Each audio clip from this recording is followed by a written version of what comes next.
Hello everyone, welcome back to my channel Learn Practice Achieve. I am Sukirti. I am an educator and today we will discuss questions of chapter number 3, that is pair of linear equations in two variables. ऐसे तो हम इसमें से कुछ question already solve कर चुके हैं और आज जो क्वेश्चन हम सॉल्व करेंगे उसमें भी हम चैप्टर में जो रूल्स था या जो फॉर्मूलाज थे उसको यूज़ करके सॉल्व करेंगे. So let's start the next question. Question number 4 का थर्ड पार्ट. क्वेश्चन गिवन है 2x plus Y minus 6 is equal to 0 and 4x minus 2y minus 4 is equal to 0. तो यहाँ पे जो दोनों इक्वेशंस गिवन है ये दोनों इक्वेशंस ऑलरेडी जनरल फॉर्मेट में है. ठीक है, जनरल फॉर्मेट हमारा क्या है, a1x plus b1y plus c1 is equal to 0 and a2x plus b2y plus c2 is equal to 0. तो इसमें और कुछ चेंज करने की जरूरत नहीं है, सीधा हम a1 a2 b1 b2 c1 c2 का वैल्यू निकालेंगे. तो a1 is equal to 2, b1 is equal to 1 and c1 is equal to minus 6 from the first equation and a2 is equal to 4, b2 is equal to minus 2 and c2 is equal to minus 2 minus 4 from the second equation. ठीक है, अभी इसमें हम use करेंगे rule. According to the rule when a1 upon a2 is not equal to b1 upon b2, अगर ये दोनों equal नहीं होते हैं तो क्या होगा, वैल्यू पुट करते हैं, देखते हैं इक्वल हो रहे हैं नहीं हो रहे हैं. ये 2/4 है तो ये 1/2 हो गया, लेकिन इस साइड ये -1/2 है इसीलिए वो इक्वल नहीं है. अगर इक्वल नहीं है then the given equation intersect each other at one point. अगर इक्वल नहीं होंगे तो क्या होगा, एक इंटरसेक्टिंग पॉइंट होगा.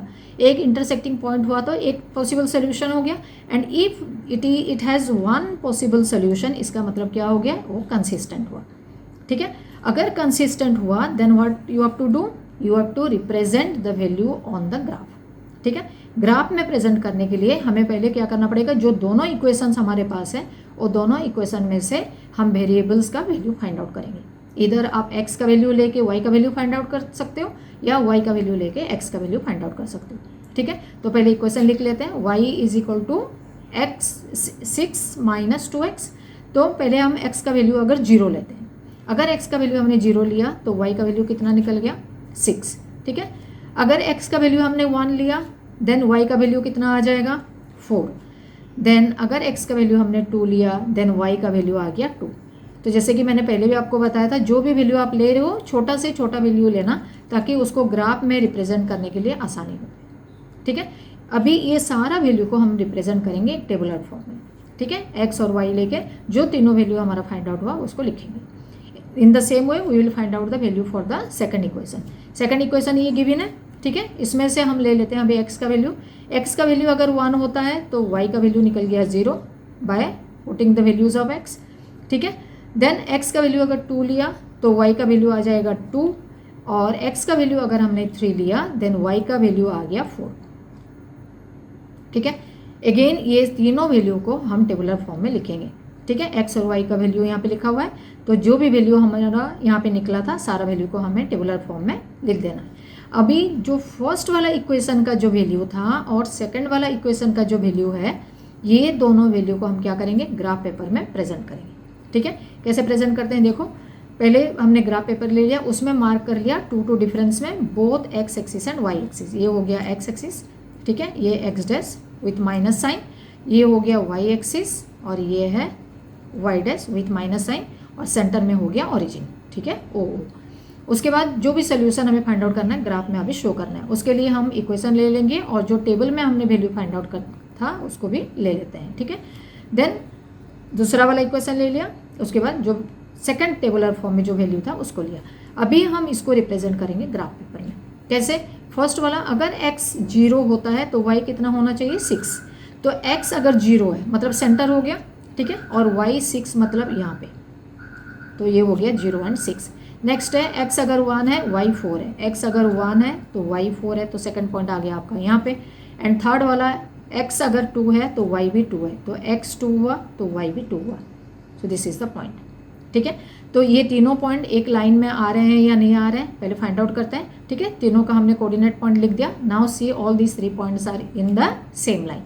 अभी हम सेकंड का वैल्यू पुट करते हैं. सेकंड वाला क्या है, 1 एंड 0. 1 यहाँ पे है, ठीक है, और 0 हो गया यहाँ पे.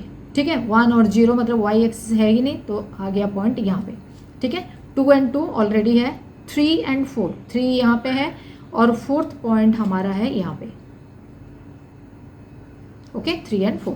नाउ ड्रॉ द लाइन, 1 और 0 हो गया कोऑर्डिनेट पॉइंट, 3 और 4 हो गया, 2 and 2 ऑलरेडी मैंशनड है। Now see all these 3 points are on the same line. अभी दोनों पॉइंट एक जगह पे क्रॉस कर रहे हैं, क्या है वो crossing point, that is 2 and 2। So it has only one solution, that is 2 and 2। Clear? Now move to the next question, question number 4 का fourth part. 2x minus 2y minus 2 is equal to 0, 4x minus 4y minus 5 is equal to 0। Again these two equations are in the general form। ठीक है, general form हमें पता है क्या है, तो अभी हम क्या करेंगे, इसमें से a1 a2 b1 b2 और c1 c2 का वैल्यू निकालेंगे। ठीक है, फाइंड आउट करते हैं। a1 is equal to 2, b1 is equal to -2 and c1 is equal to -2 from equation number 1। Then a2 is equal to 4, b2 is equal to -4 and c2 is equal to -5 from equation number 2। ठीक है, अभी हमें find out करना है कि जो rule है, तीनों रूल में से कौन सा रूल इसके लिए एप्लीकेबल होगा। कौन सा रूल यूज होता है देखते हैं। when a1 upon a2 is equal to b1 upon b2 but not equal to c1 upon c2। तो अभी वैल्यू पुट करके देखते हैं। 2/4 -2 by -4 -2 by -5, तो 2/4 तो कैंसिल हो गया, 1/2 हो गया। यहाँ पे भी 1/2 हो गया, माइनस माइनस कैंसिल हो गया। यहाँ पे अगर माइनस माइनस आप कैंसिल भी करते हो तो 2/5 आ रहा है, मतलब ये वाला जो वैल्यू है ये इस रूल को सेटिस्फाई कर रहा है। अगर ये होता है तो कंडीशन क्या होगा, the equations are parallel to each other. जो भी दोनों इक्वेशंस दिए हुए हैं इसमें अगर हम ग्राफ में लाइन ड्रॉ करेंगे तो क्या होगा, तो दोनों लाइन पैरेलल होंगी। अगर पैरेलल होता है then they have no possible solution. अगर पॉसिबल सोल्यूशन नहीं है देन दिस आर इनकंसिस्टेंट। ठीक है, जो सोल्यूशन गिवन है वो इनकंसिस्टेंट है, so we don't have to show it on the graph paper. Clear? Done? Okay students, आज जैसे हमने क्वेश्चंस डिस्कस किए हैं ऐसे और भी क्वेश्चंस हम डिस्कस करेंगे, लेकिन जब भी आप कोई भी क्वेश्चन को ग्राफ में रिप्रेजेंट करते हो हमेशा ध्यान में ये रखो कि वैल्यूज़ जो लेते हो वैल्यूज़ हमेशा छोटा ही लेना है, क्योंकि उसमें आपको ग्राफ में रिप्रेजेंट करने के लिए आसानी रहेगा। ठीक है, नेक्स्ट, जब भी हम कोई क्वेश्चन प्रैक्टिस करते हैं तो उसको बार बार आप प्रैक्टिस करो ताकि वो चीज़ आपको ईजिली रिमेंबर हो जाए।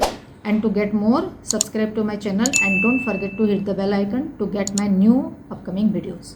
Thank you for watching.